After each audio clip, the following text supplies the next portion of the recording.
Oi pessoal, nós aqui de novo com os nossos vídeos sobre o livro do Gênesis. Hoje nós vamos refletir sobre Gênesis 3, 1 a 7. Capítulo 3, versículo de 1 a 7. Vai lá correndo, veja o texto, que nós vamos refletir sobre ele. É o texto sobre a serpente, né? A serpente era a deusa da fertilidade dos povos cananeus. Engraçado que essa imagem da serpente estava no templo de Jerusalém. Aí foram lá e tiraram essa serpente. É chamada Noestã, ou Noesta.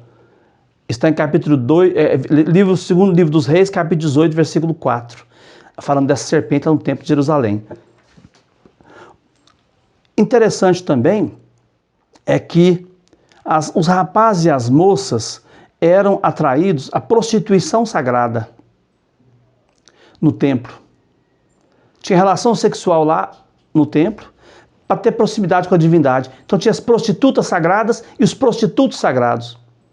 Quando tinha relação com eles, tinha intimidade com a divindade.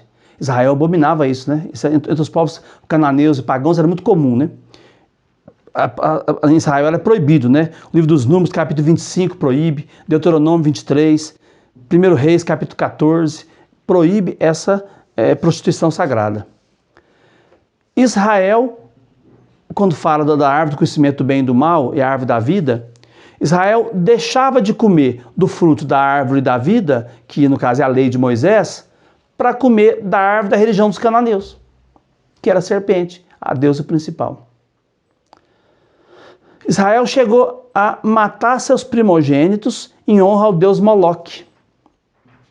O deus que tinha uma fornalha na barriga, onde você jogava as criancinhas primogênitas vivas e elas morriam assadas, vivas, gritando, né, obviamente.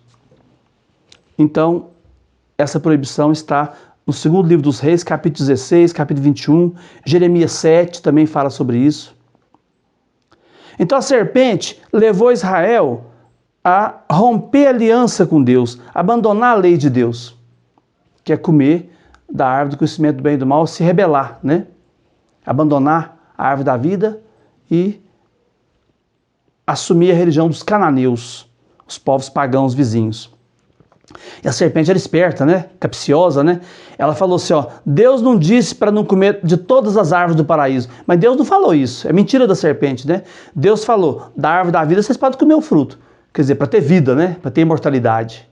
Não pode ter da árvore do conhecimento do bem e do mal, porque você ia saber tudo, querer ser igual a Deus, né? O que é o símbolo da serpente, então? A serpente simboliza a deusa da fertilidade pagã, significa também o sistema político egípcio, que era um sistema repressivo, um sistema opressor, explorador, o sistema político egípcio. E Salomão, ele imita esse sistema, se casa com a filha do faraó e passa a exercer um poder sobre Israel de forma absolutista, um poder absoluto, um ditador, né? Então a política egípcia é que foi modelo para Salomão. Por isso que Salomão depois foi responsável pela divisão dos dois reinos. Quando ele morreu, o povo estava insatisfeito demais com ele, um ditador e que oprimia as tribos todas, né? Só queria interesse para ele, na verdade ele não era tão sábio assim, ele era muito mais estrategista militar, muito mais um cara que sabia conduzir a política do que um cara sábio, Salomão. Tanto que depois que ele morreu, o reino se dividiu. Israel com 10 tribos do norte, 10 tribos se rebelaram contra Salomão. E no sul, 2 tribos no reino de Judá. A promessa da serpente, então, é essa. Vocês vão se tornar deuses. Façam isso, não sejam bobos, né? A tentação exagera o desejo. Se é proibido, o desejo fica maior, né? Então, quando ela fala que Deus fala que é proibido, o homem fica com um desejo maior de consumir aquele fruto, né? É claro que o fruto não é a maçã. É porque a palavra maçã em latim, com a palavra mal, ela tem a mesma raiz, malum. Então o povo achou que era maçã, né? Não é maçã. O fruto aqui é um símbolo, né? Não é fruto nenhum, é um símbolo, né? O fruto não é maçã, é o desejo do pecado. É o fruto. Então, comer do fruto proibido não é a realização do ato sexual, igual o povo pensa, né? O ato sexual é o que levou, o fruto proibido levou ao ato sexual. Não, o fruto proibido significa a busca da autossuficiência. Eu sou Deus, eu quero ser igual a Deus, eu quero viver segundo os meus próprios critérios. Então, esse aqui é o símbolo do pecado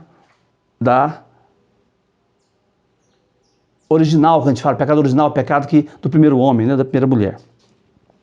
Então a serpente passou, depois disso, a representar a força do mal, uma concorrente de Javé. Passou a representar algo que tirava o homem da presença de Deus, da presença de Javé, que no fundo era a religião cananeia, né, dos povos pagãos, cuja religião a serpente era a principal deusa, a deusa da fertilidade, a deusa da vida. Os reis de Israel comeram do fruto da terra do conhecimento do bem, da árvore do conhecimento do bem e do mal. Por quê? Porque eles buscavam outros deuses. Está no primeiro livro dos Reis, capítulo 18, né? Os reis de Israel comeram desse fruto, porque eles buscaram a autossuficiência e se deixaram levar por outros deuses. Os reis de Israel achavam que a sua palavra era ditar normas para as pessoas, né?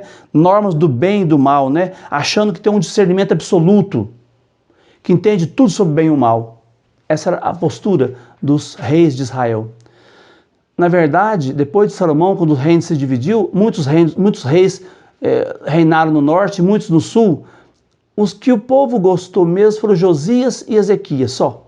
O resto, todos foram, segundo o Deuteronômio, a visão deuteronomista, foram infiéis a Javé. Através da prostituição sagrada, as pessoas achavam que estavam participando da vida divina, da intimidade de Deus. Então tinha as prostitutas e prostitutos sagrados no templo para poder se aproximar de Deus. O ser humano não estava querendo aceitar a sua condição de criatura. Ele queria ser a sua própria lei. É ser igual a Deus. O homem não estava aceitando ser criatura. Ele queria ser poderoso igual a Deus. O ser humano escolhe exatamente o caminho oposto da lei de Deus. Ele quer participar da religião da fertilidade dos cananeus, ele quer obedecer à serpente, ele quer aceitar as promessas absurdas e milagreiras dos deuses pagãos. Então ele quer viver a religião dos cananeus, dos povos vizinhos pagãos. Aí de repente ele percebe a sua nudez. O adulto se analisa e reconhece a sua transgressão. Isso aqui é perceber a sua nudez. Percebi que eu estou nu.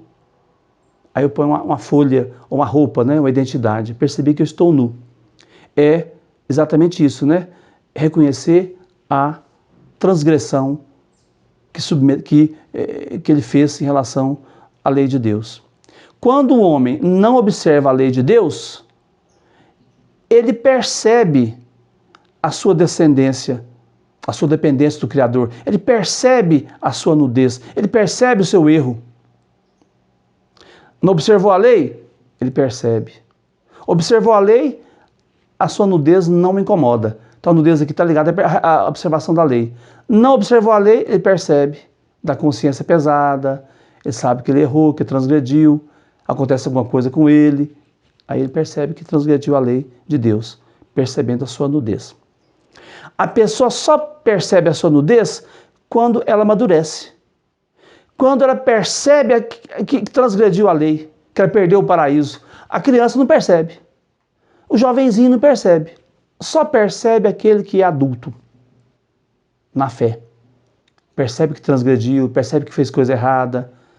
Uma pessoa maluca, pessoa que tem problemas mentais, que é psicótica, tem psicose, que tem problemas de cabeça, ela não percebe que ela transgrediu.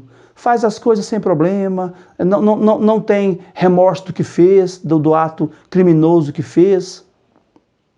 Hoje a psicologia chama essa pessoa